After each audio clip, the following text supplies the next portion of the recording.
Imana ishimwe. None ni itariki ya 20 z'ukwezi kwa 9 2023 ku mwaka usanzwe.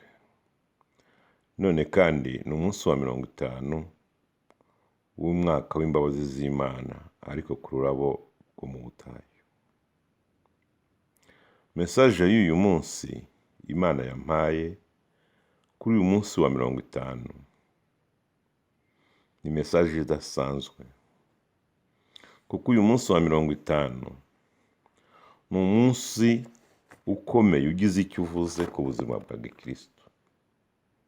Imana idufashe cyane. Uyu munsi wa 50 Imana yambwiye ngo nkubwire ngo iguhaye kwakira impinduka, ngo ariko impinduka zihindura ubuzima bwawe igihe cyose. N'imbaraga z'impinduka zihindura ubuzima bwawe ariko igihe cyose. Imana ihimbazwe. Turifashisha amagambo yo mu byakozwe n'intumwa, ibice 2 n'umurongo wa 1 kugeza kuri 43. Tuhabona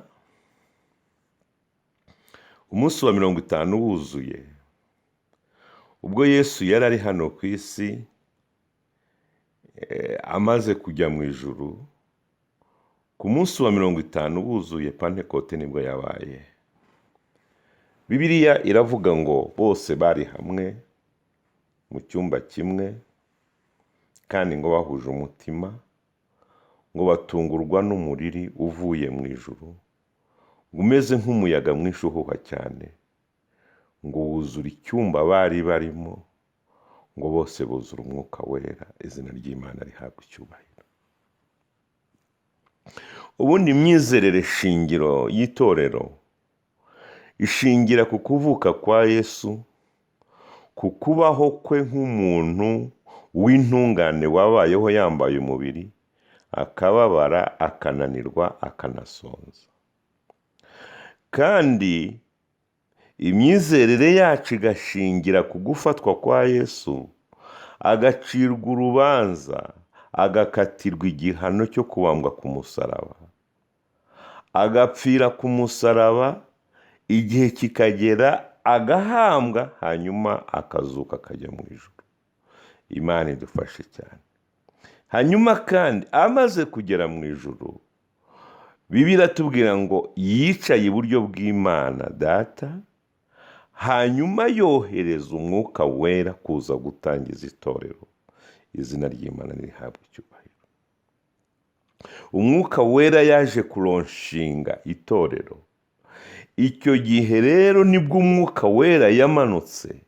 Amaze kumanuka, hari imirimo 2 y'ingenzi umwuka wera yakoze. Icya mbere, yazanye impinduka mu buzima bw'abizera, kuko yaje gufungura itorero, afungura n'inzira yo mu butayu, inzira ifunganye. Imana iravuga ngo muri Yesaya 43 n'umurongo wa 18 kugeza kuri 19, hakavuga ngo ngiye gukora ikintu gishya, ngo ndetse kigiye kwaduka, ngo ntimukibona ntimuzakimenya, ngo nzaharura inzira mu butayu, kandi ngo nzatembesha amazi mu butayu. Icyo gihe rero umwuka wera ubwo yazaga, Imana idufashe cyane, yaje guharura inzira tugomba kugenderamo. Iyo usomye muri Yesaya ibice 35 n'umurongo w'8, hatubwira ko ari inzira yo kwera, inzira y'ababandi abagenzi naho baba batarize amashuri ntibashobora kuyiyoba, kubera ko yaharuwe n'umwuka wera. Imana idufashe cyane. Umwuka wera niwe waje guca inzira, aca inzira ifunganye, atubwira ngo tugire umwete wo kuyinyuramo, kubera ko niyo nzira ijyana ku bugingo. Yaharuwe n'umwuka wera mu gihe cy'itorero ryo kuribyara. Izina ry'Imana rihabwa icyubahiro. Icya kabiri, imana yazanye impinduka mu buzima bwa Petero ndetse n'abandi bameze nka we, kuko ngo uwo munsi wa 50 wuzuye, ikiniga n'ubwoba Petero yari afite cyarashize, igihunga kirashira. Yarahuzaguritse ari imbere y'umuja, yarahuzaguritse ari imbere y'abafarisayo, yarahuzaguritse ari mu rugo rw'umutambyi. Aravuga ngo Yesu ntabwo muzi, aravuga ngo sinigeze no kumumenya. Iminsi 50 yuzuye ku munsi wa Pentekote, Bibiliya iratubwira ngo ahagarara hagati y'abantu babandi, ngo aravuga ngo aba bantu ntibasinze, ahubwo ibi ni ibyavuzwe n'umuhanuzi Yoweli. Aravuga ngo abagabo bazarota, abakambwe bazerekwa, ngo abantu bazuzura umwuka wera bahanure. Arangije aravuga ngo wa wundi mwishe mukamubamba abasha kubihamya, kuko umwuka wera yari yagarutse kumuha imbaraga zo gushira amanga. Izina ry'Imana nirihabwe icyubahiro.